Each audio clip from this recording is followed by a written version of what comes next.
Assalamualaikum warahmatullahi wabarakatuh. Kembali lagi bersama Psiko Edu TV. Kali ini kita akan membahas sebuah materi, di mana materi ini adalah lanjutan dari materi sebelumnya. Pada materi sebelumnya, kita telah membahas tentang komunikasi, pengertian komunikasi, fungsi komunikasi, tujuan komunikasi, dan syarat-syarat terjadinya komunikasi. Pada pembahasan kali ini, kita akan membahas tentang komunikasi verbal. Dalam komunikasi verbal, kita akan membahas 3 subpoin. Yang pertama, pengertian komunikasi verbal. Yang kedua, fungsi komunikasi verbal. Yang ketiga, faktor-faktor komunikasi verbal. Dalam penyampaian materi komunikasi verbal ini, kami terdiri dari 3 orang anggota. Yang pertama, saya sendiri, sekaligus sebagai pemateri pertama. Yang kedua, Zaratul sebagai pemateri kedua. Yang ketiga, Aisyah sebagai pemateri ketiga.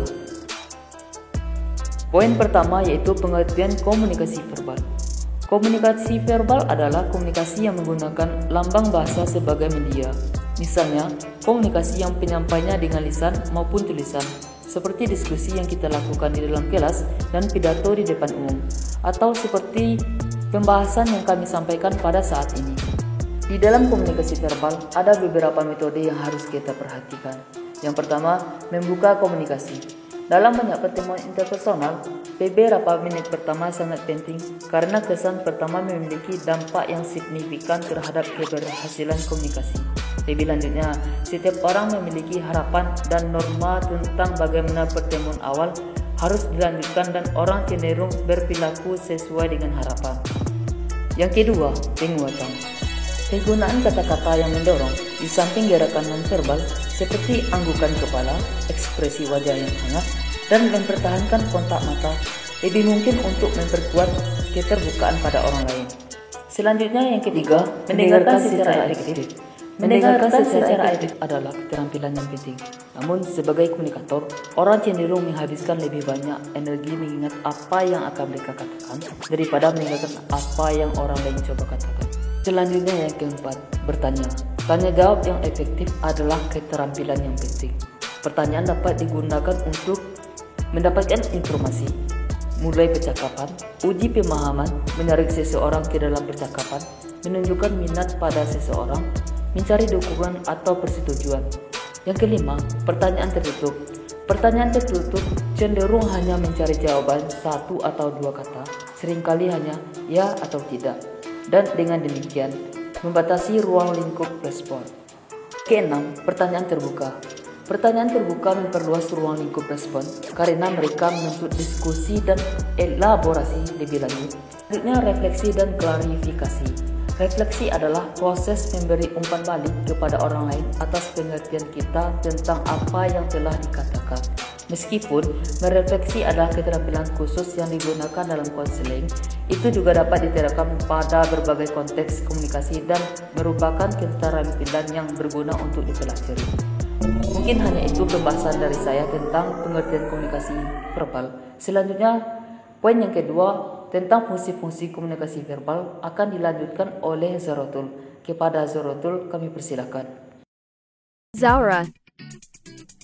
Fungsi-fungsi komunikasi verbal. Yang pertama ialah interaksi. Fungsi ini dapat menimbulkan simpati dan fungsi ini sama saja dengan fungsi lainnya, yaitu menyampaikan informasi dan pesan yang dapat menimbulkan interaksi antara seseorang maupun sekelompok.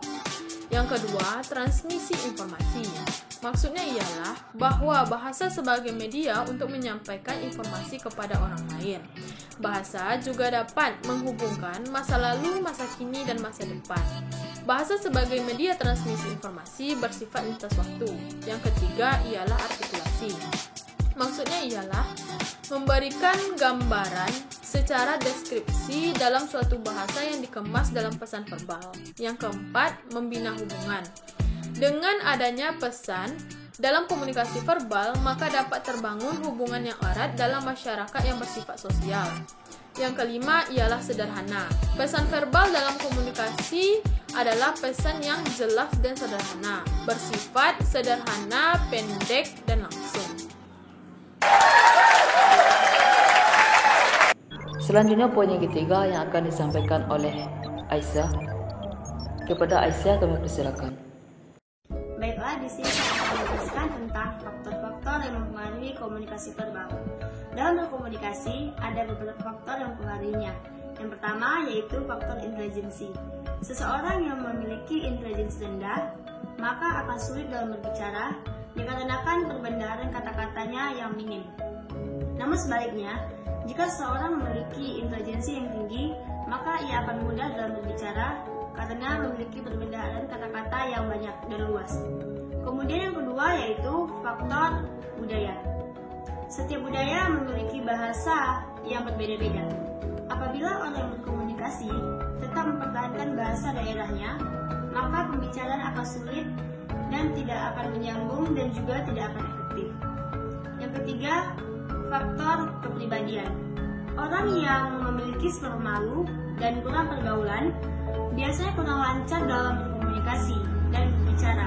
Hal ini dikarenakan ia tidak terbiasa berkomunikasi dengan orang lain. Yang keempat yaitu faktor biologis. Kelumpuhan berbicara dapat menimbulkan kelainan-kelainan seperti sulit mengatakan kata desis karena ada kelainan rahang.